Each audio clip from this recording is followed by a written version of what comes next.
Welcome back, Troglodytes, to another episode of Trogly's Guitars. Today we have my favorite era of SGs, the very early 70s. Now we're going to do a quick little overview here of how the SGs were. Before they looked like this, which is kind of your standard SG, in the 70s they started first where the control plate, back here was actually on the front of the guitar right here. They had your typical ABR1 bridge, and a lot of them had Bigsby's. They kind of considered this the SG Deluxe, and it's around 72, 73 when they start phasing that out for this more traditional style look. And I've got to say, this is probably one of the earliest SG standards that we know of today that was probably ever produced, because the pot codes in here are like the second to last week of 72.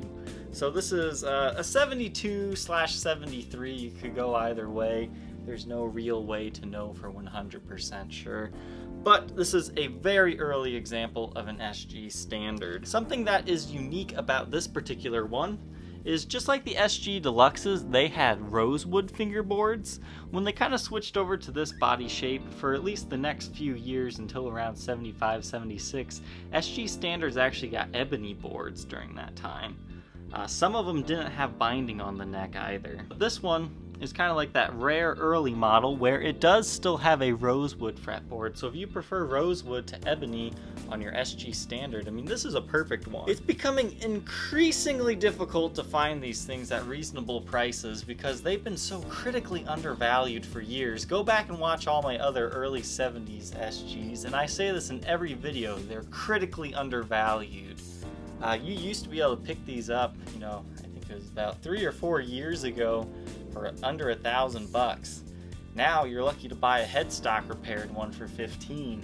So prices have finally going up on these guys to where they should be, because these are my favorite SGs. Not only is it hard to find an all original version, it's hard to find one that doesn't have any breaks, cracks, or repairs. Just about every single one that shows up has a broken headstock.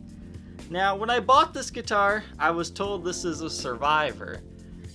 Unfortunately, hit it under blacklight. It's not a 100% survivor, but it's not like a complete headstock break, but we'll go a little bit more over that here in a little bit. There's a few mysteries to this guitar, but overall it is a very cool player. We'll take a look at the face of the headstock here. You can see once you get in the light, there's lots of string change, wear, and tear. That's not an extra screw hole there. I'm not sure what it is. It's just kind of a weird wear area, but I'm sure it could probably polish off. But you've got some light wear in the corners, some very minor chipping back here. It's a played guitar. You can also see some right there. But overall, I love the way this headstock looks. It's got that lightly golden aged lacquer. Got a small chip in the lacquer right there, so you can see the white coming through there. But overall, beautiful. You have your early 70s truss rod on here. Truss rod cover, that is. And the truss rod, oh man, it's nice. There's none of that stuff. It's just boop, boop, the way it should be. So this one is definitely a great player. Now, what's unique about these early 70s SGs is that the nut width is a little bit smaller. So if you got smaller hands, it's a lot easier to play chords. Now, if you got big hands, that could be a little bit cramped, and that could be a deal breaker for you. If you hate that, I would suggest maybe a little later 70s or an 80s one. They're not quite as thin as these early ones. But this was like the first era of an SG I ever had. It was a 74 a guy in college had. I played it. I almost bought it from that guy, but unfortunately it didn't end up working out. I ended up throwing all the gift cards and all the cash out of my wallet right on that science room table. I was like, come on, man, sell this to me. Nope. So, once again, rosewood fretboard on this one. Very light wear. I'm gonna guess that these frets have been recently leveled and dressed, because they look good. They've got a very light amount of wear, nothing too bad, but they still got a fairly good amount of meat to them for being as old as they are. The fret nibs, they're still there, but they are very tiny. It's almost like they might have been slightly chipped off during the re-leveling process, but I do not believe this has been refretted at all. There's really no major evidence of that because the nibs are still intact. Original pickups, those are usually the first things to go in these things. They put DiMarzios in them, but these are the original tarback pickups. They're, you know, you either love them or you hate them. SGs, I do like them. You have your funky harmonica bridge. This is a bridge that they did in the early 70s, and it lasted until the late 70s as well on a few select models. Basically, why they made this was it gives you a lot more room for intonation adjustment, but players hated them because they're just about as big as another humbucker, so they're just kind of a bit of an eyesore, but functionality-wise, they're awesome. I really like this example because it has what are called goof hiders.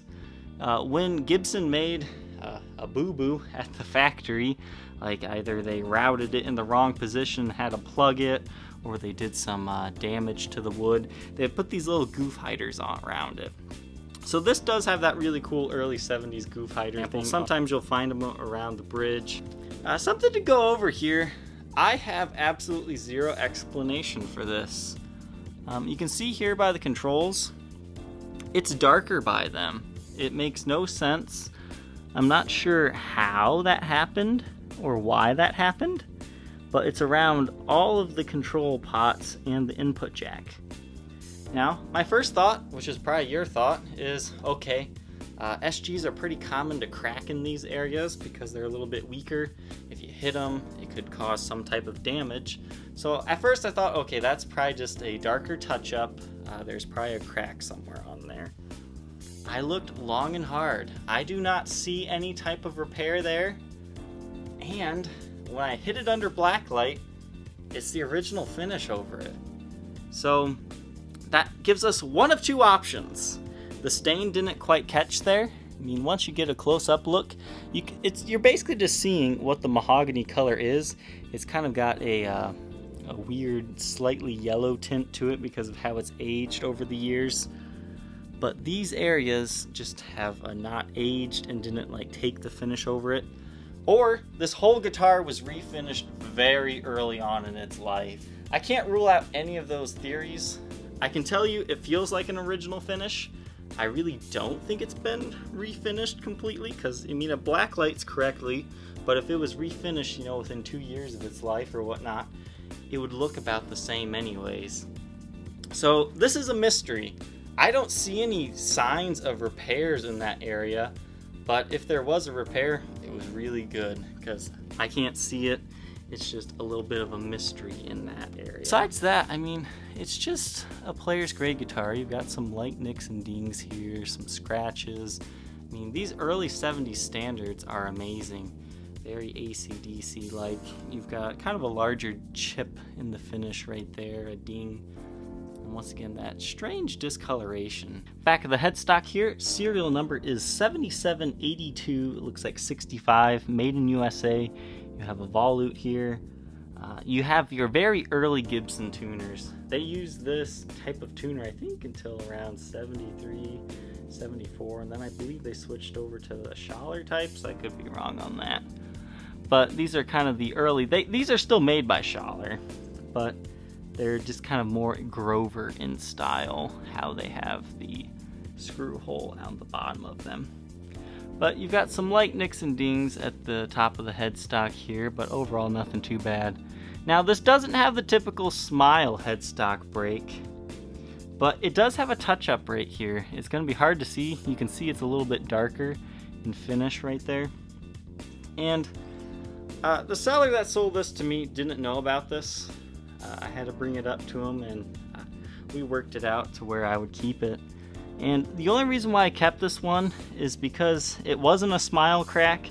If there is a crack, it's kind of one of these ones that stems from the nut and goes down a little bit.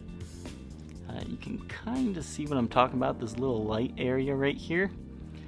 I think that might be a very expertly repaired crack because you do have a touch-up that runs from here and goes right there.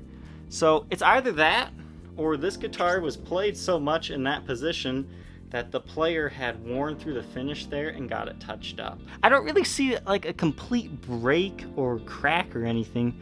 It's just that, but I can't sell this guitar in good faith without saying there could be a repair there. I don't personally 100% see a repair, but I could see what might be a repair. But overall, it's kind of a slim 60s profile, but what's kind of unique to these necks are that, once again, they start off small, a smaller nut width, but as you go up, the neck gets beefy. Like once you're up here, you're about in R7 territory. It doesn't quite have the full like shoulderness to it. It's still kind of sloped off fairly, rapidly, but it's really beefy once you get up here, which is great for soloing. And this skinny stuff, it's great for your chords and whatnot. So back of the neck, once again, you have that touch up there. And up here, you have a little red splotch here.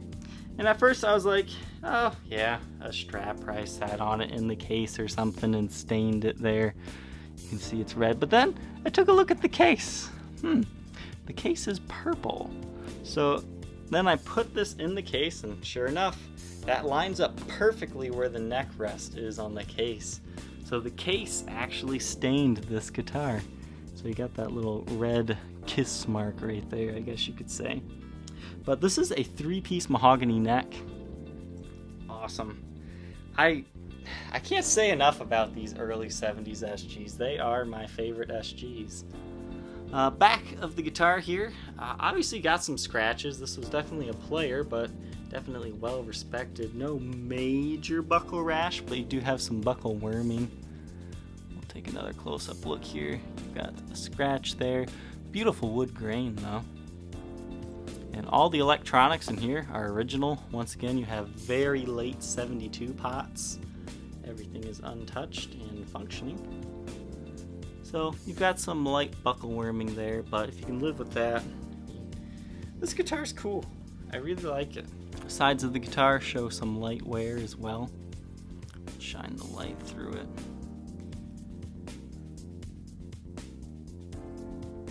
And this one, sometimes a cherry finished one will age and look exactly like this. I looked under the pickguard. This is the original finish. It is not an aged cherry. Something I kind of missed here on the back, there's an area right here where it kind of rests against your chest while playing it, where the finish is kind of chipped off a little bit. But that's probably the worst of it right there. So overall, early 70s SG standards. Best SGs money can buy.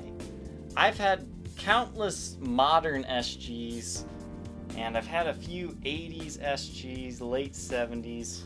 Nothing compares to an early 70s SG. I always say a 74 SG is my favorite one. Now, late 70s, they're cool. They're good. I mean, they're very similar, but they're just not quite as magical as the earlier 70s ones. I like the ones with ebony fretboards a little bit better, but I really do like this rosewood one as well because it's a nice dark one. And I think I just like that this is a super early example. It's a little bit of an oddball. It's got some mysterious past to it that I don't think anybody will ever know for sure about this guitar, but these guitars are fantastic. I mean, if you don't buy this one, definitely check out, that 72 through 74 SG standards. They're phenomenal. 80s SG standards, what I say have an advantage over these is that their input jack is on the side. I love that feature. Early 70s SGs, buy one of these before they're too darn expensive. The black light test is very important on this one. You can see that little small lacquer chip I was talking about on the S, and a little bit of lacquer wear on the side there. But other than that, the headstock's in pretty good shape.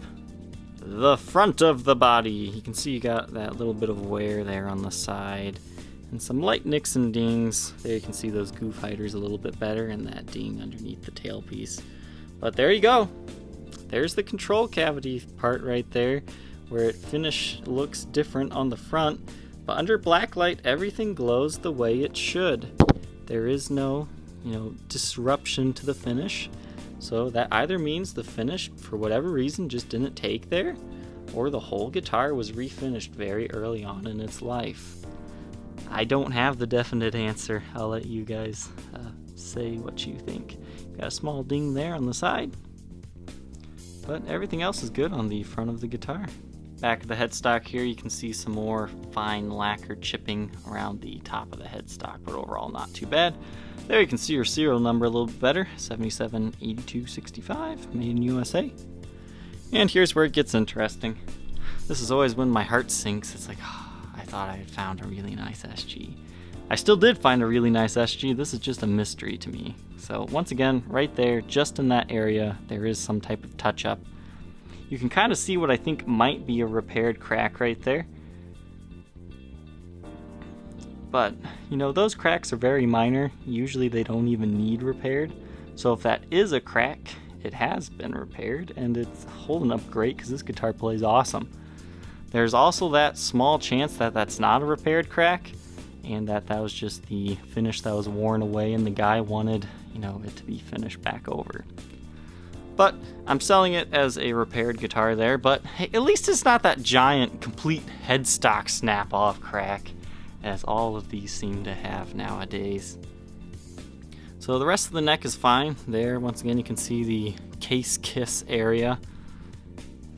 That's the first I've seen of that, but I've definitely heard of it before seeing this example. Neck pocket's good, no neck resets or anything like that. I know these are quite common for heel breaks. Back of the guitar, good shape, you know, no major chipping to the finish or anything like that. You can see here at the top of the bass side horn, there is that chip in the finish right there. But, you know, overall, once again, if you can live with a potentially repaired crack by the side of the headstock and some light wear and tear and a mysterious front, this guitar really is a nice player. This SG weighs 6 pounds, 13.4 ounces. This guitar does come with its original Gibson case. You can see the outside, it's got some light staining. I will say the outside of this case definitely has a pet smell to it. You know, when you walk into someone's house and they have a lot of cats, it's kind of that light odor. You can kind of smell it from far away, like when you first take it out, but then after that you kind of got to get up close to smell it. Thankfully, all the latches are still here and functioning. You also have a back clasp, and the inside of the case doesn't smell quite the same. It kind of has more of a faint smoky odor to it. I mean, very faint, but mainly just that kind of vintage / very mild mildewy-ish smell. I mean, it's not incredibly bad, but I do want you to be aware there is some kind of a stinky case here. The guitar is what really matters. If the guitar stinks after being in this case and like your hands smell after playing it, that's when I hate it, but I don't experience that with this guitar. But if you're a little bit more sensitive or allergic to any of these scents, it might be a different story for you. But here's the area that kissed the back of the guitar neck.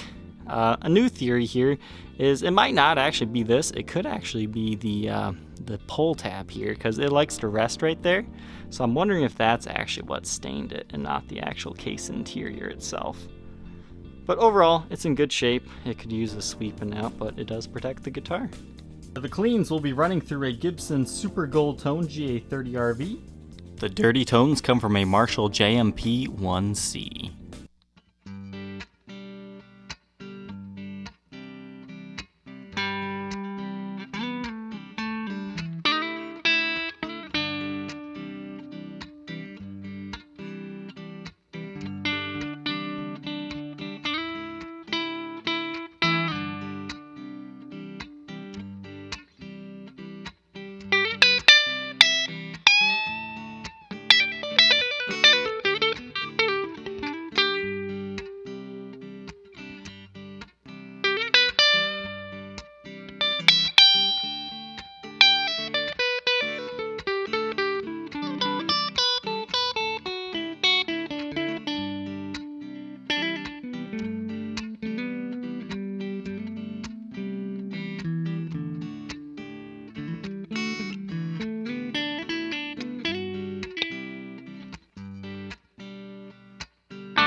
might be interested in being the next owner of this early 1972-73-ish Gibson SG Standard, feel free to contact me on my Facebook page, facebook.com/Troglys, Troglys, or check out the Reverb and eBay listings.